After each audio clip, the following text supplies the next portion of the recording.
Hi, Metamorphic rocks.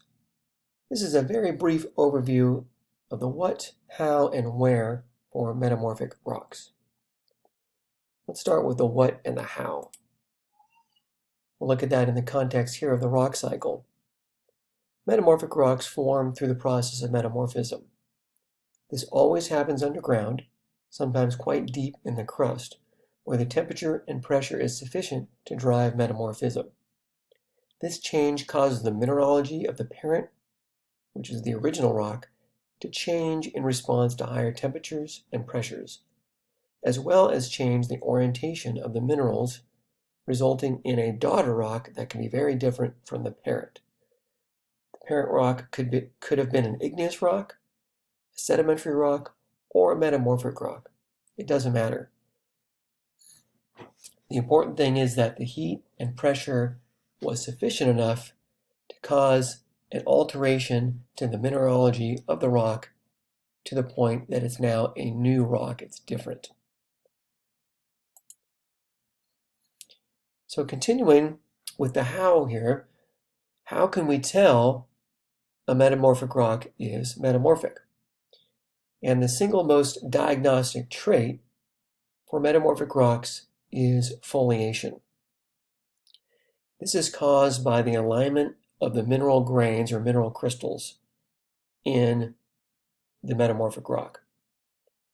In some cases, if metamorphism is intense enough, the minerals will segregate out into light and dark bands or layers. These layers are often wavy or even folded due to the tremendous pressure exerted on the rock to cause the metamorphism. So in the illustration here, we see the parent rock or original rock, granite. In granite, the mineral crystals or grains are randomly oriented. There's no preferred orientation. But after being subjected to heat and pressure, the mineralogy changes. Some of the minerals actually change into new minerals in response to that heat and pressure. And all the minerals, in response to the pressure, line up. Because the metamorphism was intense enough, the light minerals and the dark minerals segregated out, forming these bands, which make the foliation quite pronounced and easy to recognize. Foliation doesn't always happen. There are some metamorphic rocks that are non-foliated, in which case they require a little closer inspection and some additional testing to determine that they are metamorphic. But certainly when they have the banded foliation, as you see here, that is very diagnostic. And for me, as a geologist, I see that and I think, that's a metamorphic rock. Let's look at some other examples. So on the left, we have the parent rock, and on the right, we have the daughter rock. So before and after metamorphism. And you can see the rock looks quite a bit different before and after. Maybe this third one here, which has the B under it, that looks kind of similar, although the color is quite different.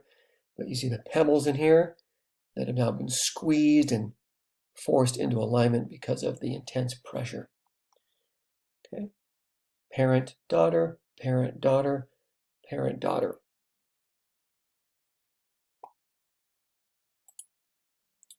The origin of metamorphic rocks. So this is where metamorphism happens.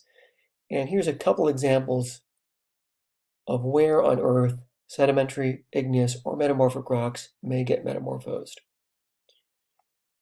The top illustration here is deep burial.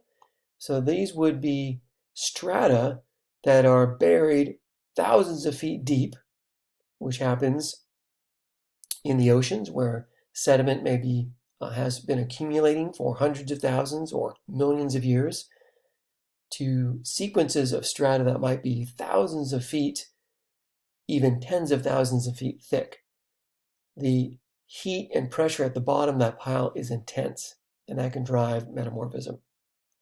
Another place would be where plates are colliding and building up mountains.